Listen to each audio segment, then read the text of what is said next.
Electric വണ്ടികൾ വാങ്ങാൻ സമയമായോ എന്ന് ചോദിക്കുന്നവരോട് പറയാനുള്ളത്, നമ്മുടെ പണ്ടുകാലം നമ്മൾ ഉപയോഗിച്ചുകൊണ്ടിരുന്ന ടാറ്റ ഇൻഡികോമിന്റെ ഫോണും റിലയൻസിന്റെ ഫോണും നിങ്ങൾ ഓർക്കുന്നുണ്ടോ? ആ ഒരു വളർച്ച മാത്രമാണ് ഇപ്പോൾ ഇവിക്ക് എത്തിയിട്ടുള്ളൂ. അതായത് ആ രണ്ട് ഫോണുകളുടെ പ്രത്യേകത എന്താ?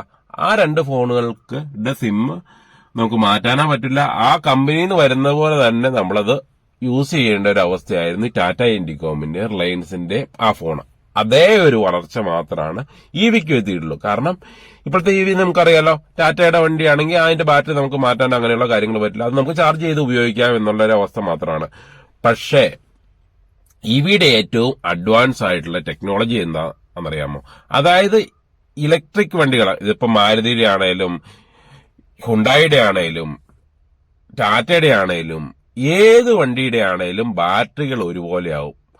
അത് കഴിഞ്ഞിട്ട് ആ ബാറ്ററി നമുക്ക് തന്നെ, ബാറ്ററി തീർന്നു കഴിഞ്ഞിട്ടുണ്ടെങ്കിൽ ബാറ്ററി പോയി നമുക്ക് തന്നെ അത് ഊരി മാറ്റിയിട്ട് പുതിയ ബാറ്ററി വെക്കാവുന്ന ഒരു സ്ഥിതിയിലേക്ക് ഇവിയുടെ ഗവേഷണങ്ങളും അതിനുള്ള കാര്യങ്ങൾ നടന്നുകൊണ്ടിരിക്കുക. അതാണ് ഇവിയുടെ ഏറ്റവും അഡ്വാൻസ് ആയ ടെക്നോളജി. ഇപ്പോഴൊക്കെ എന്ന് പറഞ്ഞിട്ടുണ്ടെങ്കിൽ നമ്മുടെ ആ പണ്ടത്തെ റിലയൻസിന്റെ ഫോണും ടാറ്റ ഇൻഡികോമിന്റെ ഫോണും പോലത്തെ ഒരു വളർച്ച മാത്രമാണ് ഇവിയിൽ ആയിട്ടുള്ളൂ.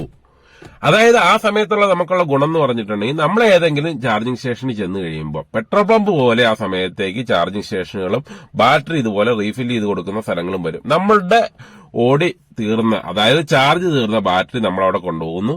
നമ്മൾ ആ ബാറ്ററി എടുത്ത് ആ ചാർജിങ് സ്റ്റേഷനിലെ ആ ബാറ്ററിയുടെ ഏതെങ്കിലും വേക്കന്റ് ആയിട്ടുള്ള സോക്കറ്റിലേക്ക് ഇടുന്നു. അതിനുശേഷം അവിടെ നിന്നൊരു ചാർജ് ആയ ബാറ്ററി എടുത്ത് നമ്മുടെ കാറിലേക്ക് വെച്ചുകൊണ്ട് പോകുന്ന ഒരവസ്ഥ വരുമെന്നുള്ള കാര്യത്തിൽ യാതൊരു സംശയമില്ല. അതാണ് ഇവിയുടെ ഏറ്റവും അഡ്വാൻസ് ആയിട്ടുള്ള ടെക്നോളജി. ഇപ്പോഴത്തെ ഇവിയുടെ ടെക്നോളജി എന്ന് പറഞ്ഞിട്ടുണ്ടെങ്കിൽ നമ്മുടെ ടാറ്റ ഇൻഡികോമും, ഞാൻ ഒന്നോടെ പറയുവാണ്, ടാറ്റ ഇൻഡികോമും റിലയൻസിന്റെ ഫോൺ നമ്മൾ ഇതിറങ്ങിയ കാലത്ത് നമ്മൾ മേടിച്ചില്ലേ, അല്ലെങ്കിൽ അത് ഉപയോഗിക്കുന്നവർ കണ്ടില്ലായിരുന്നോ?